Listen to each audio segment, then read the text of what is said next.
অভিযান শুরু করলেন মমতা ব্যানার্জি।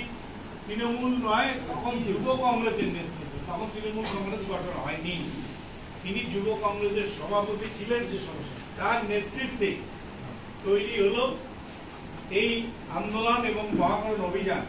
সেদিন সেই শান্তিপ্রিয় আন্দোলনে জ্যোতিবাবুর পুলিশ, তখন জ্যোতিবাবু মুখ্যমন্ত্রী ছিলেন, এবং তার পুলিশ নির্বিচারে সেই ধর্মতলার রাস্তায় সেই শান্তিপূর্ণ মিছিলের উপর গুলি করে এবং সঙ্গে সঙ্গে 13 জন ওখানেই মারা যায় এবং আরো প্রায় শতাধিক তারা আহত হন, রক্তাক্ত হন। এবং আমাদের দলনেত্রী তারও মাথা ফেটে দেয়, হাত ভেঙে দেয়, তাকেও রক্তাক্ত অবস্থায় হসপিটালে ভর্তি করতে হয়েছিল। সেই নির্মম দিন 21শে জুলাই 1993।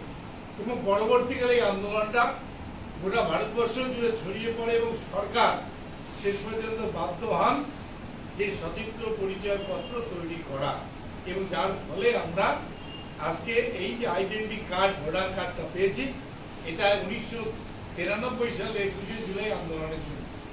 এটা শুধু তৃণমূল কংগ্রেসের ভাবাবেগ নয়, গোটা বাংলার মানুষের, গোটা ভারতবর্ষের মানুষের যারা সচিত্র পরিচয়পত্র পেয়েছে, এই 13 জন শহীদের রক্তের বিনিময়ে আমরা এই আইডেন্টি কার্ডটা পেয়েছি। সেই জন্য এই দিনটা 21শে জুলাইয়ের গুরুত্ব আমাদের মনে রাখা দরকার, যে আমরা নিছক শুধুমাত্র শহীদ দিবস এই জন্যই করতে যাচ্ছি না, শহীদরা তাদের রক্তের বিনিময়ে আমাদের একটা আইডেন্টিটি দিয়ে গেছেন, যেটা নিয়ে আমরা বলতে পারছি যে আমরা অভিযান শুরু করলেন মমতা ব্যানার্জি।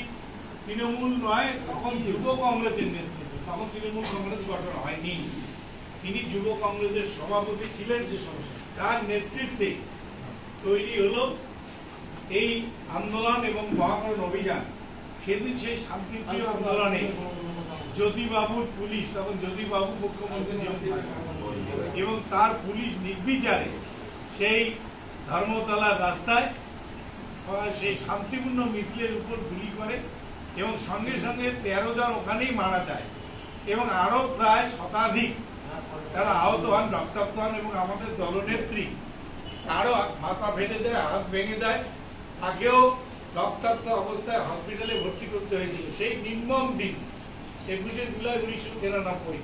এবং পরবর্তীকালে এই আন্দোলনটা গোটা ভারতবর্ষ জুড়ে ছড়িয়ে পড়ে এবং সরকার শেষ পর্যন্ত বাধ্য হন যে সচিত্র পরিচয়পত্র তৈরি করা, এবং যার ফলে আমরা আজকে এই যে আইডেন্টি কার্ড, ভোটার কার্ডটা পেয়েছি, এটা 1993 সালে 21শে জুলাই আন্দোলনের জন্য।